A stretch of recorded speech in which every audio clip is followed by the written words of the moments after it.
provided by Thomas Allgaier and Frennis, based on the most relevant LinkedIn posts about account-based marketing in calendar weeks 28 and 29. Frennis is a B2B market research company working with enterprises to optimize their campaigns with account and executive insights far beyond AI.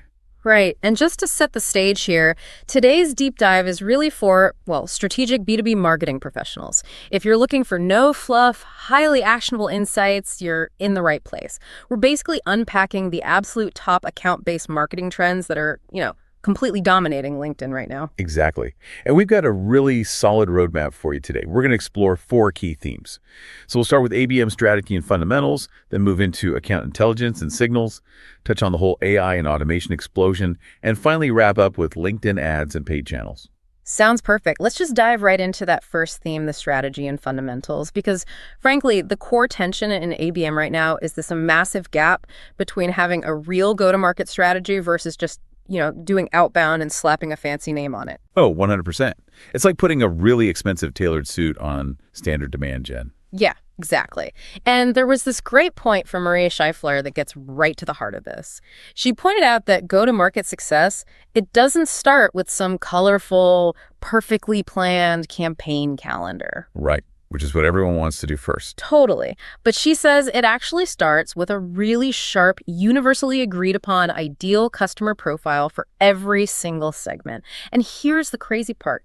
If you let that ICP definition drift for, say, 2 years, your pipeline is just going to stop converting. I mean, it has to, right? The market moves so fast. And actually, Dan Rosenthal put some real parameters around this that I think are super helpful.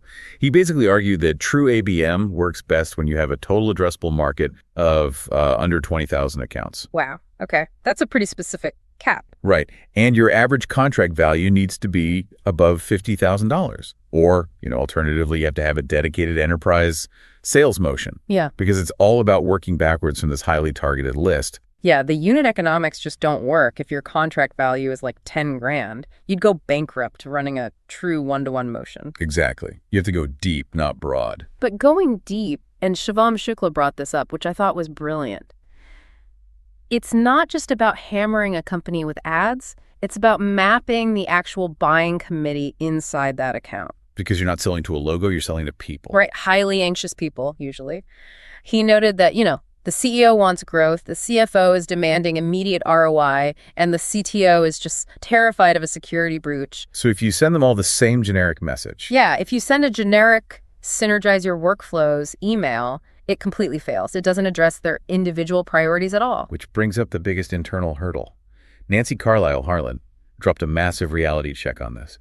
She basically said that ABM fails because sales, marketing, and customer success are completely misaligned on which accounts actually matter. Oh, the internal alignment problem. Yeah. Classic. Right. It's not because you don't have good creative or campaigns. It's because nobody agrees on the targets. But here's the thing. You can't even hope to achieve that cross-team alignment if you don't actually know which of those target accounts are, well, actively ready to buy right now. Yeah. Timing is literally everything, which is a perfect pivot to our second theme, account intelligence and signals. The timing advantage. Because the difference between just having a list of logos and having an actual pipeline of buyers, it all comes down to signals. And the math on this is honestly pretty sobering. Malav Thakkar shared this stat, and it explains so much the pain in B2B marketing at any given moment. Only about 5% of your target accounts are actually in market. Just 5%? That is wild. Right. So if you're blasting your whole budget evenly across everyone, you're wasting 95% of your money. Which is why we rely on signals. But people get this so wrong. Carolyn Dilks clarified a major misconception here.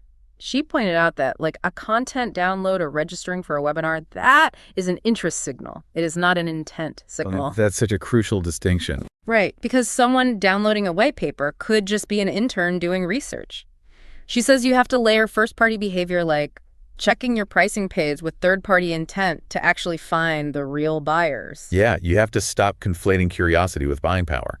And hey, by the way, if you are finding this breakdown of B2B trends valuable, take a second to subscribe to the show so you catch all our future deep dives. We track this stuff constantly. Definitely do that.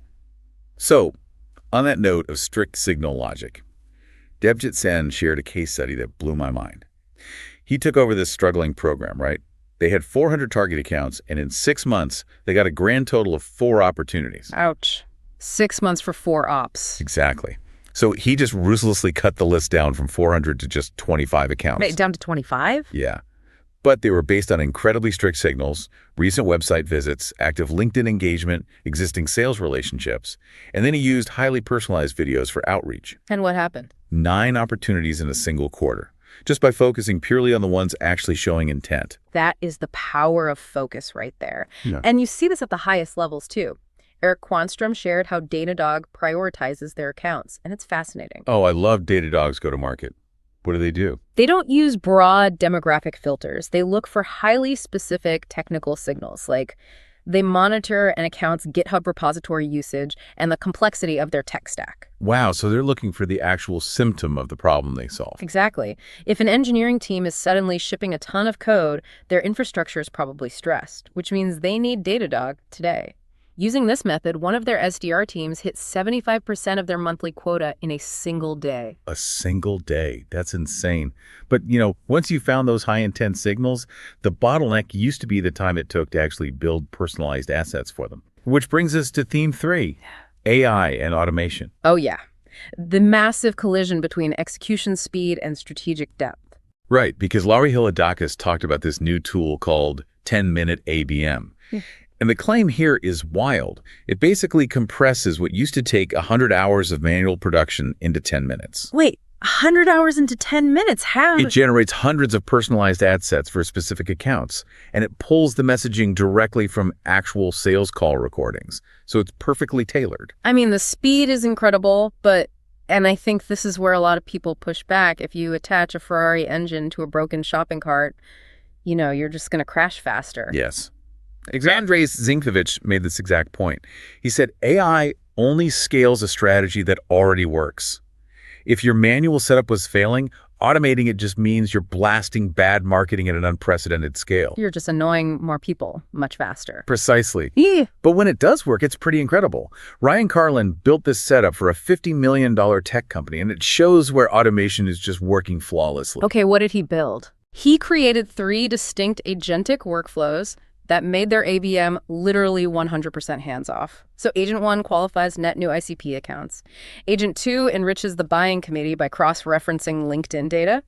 And then Agent 3 actually provisions the CRM. It creates the HubSpot records without a human ever touching a keyboard. So a sales rep just logs in and sees perfectly researched accounts ready to go. That is the dream. But, there's a flip side to this AI stuff that's actually pretty terrifying for marketers. Yeah. Bill Habib shared this stat from G2 data. Oh, I think I know the one you're talking about. Yeah, 69% of buyers selected a different vendor than they originally planned after using AI search. 69%. Right. AI isn't just helping us execute campaigns. It's actively rewriting the vendor shortlists before a sales rep even knows the account is looking. That completely changes the research phase. If the AI doesn't like you, you're just erased from the narrative entirely. Exactly. So if AI is changing how buyers research and how fast we can build assets, it really begs the question, how do we actually get these assets in front of the right people without just, setting our ad budgets on fire? Which is the perfect transition to our final theme, LinkedIn ads and paid channels. It's time to move past the vanity metrics and really treat paid channels as a targeted sales system. And Prosper Okechukwu laid out a fantastic framework for this.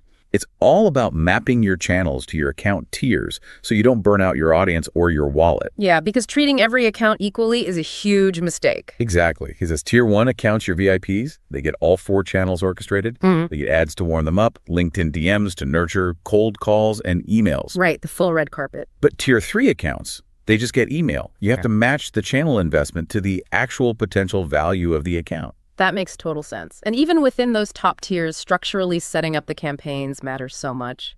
Emilio Kruszinska over at UserPilot shared this really tactical win that I love. Oh yeah, what did they change? They split their audience by CPM, so basically into higher and lower cost country cohorts. Okay, because the algorithm is lazy, right? Exactly. If you mix expensive US clicks with cheaper clicks somewhere else, the algorithm just spends all your money on the cheap ones and ignores your main targets. Right. It takes the path of least resistance. So she split them structurally, and then she changed the campaign objective from website visits to brand awareness. Which feels super counterintuitive. Everyone wants to click. It does.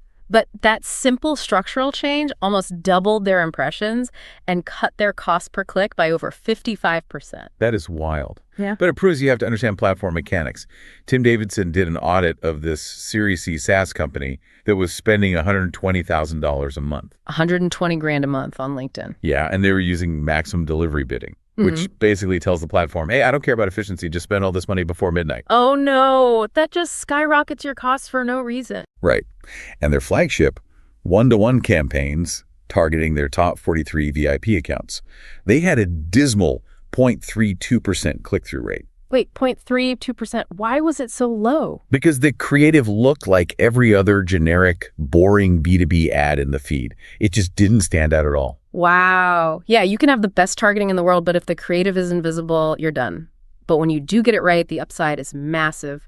Matteo Foix shared this report where a LinkedIn-only outbound system generated $2.6 million in qualified pipeline in just 6 months. $2.6 million from just LinkedIn. Just LinkedIn, no emails, no cold calls. But they achieved it with a massive 23.8% reply rate because they had the data foundation and the intent layers dialed in perfectly. When you have that, one channel is totally enough. Which is just incredible.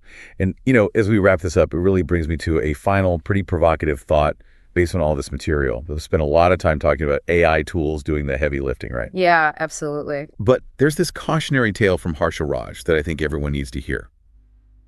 HubSpot recently tried to pool customer CRM data into a shared AI tool. The idea was to make the AI smarter for everybody. Oh, I remember this. People were not happy. Massive revolt, immediate revolt. Yeah.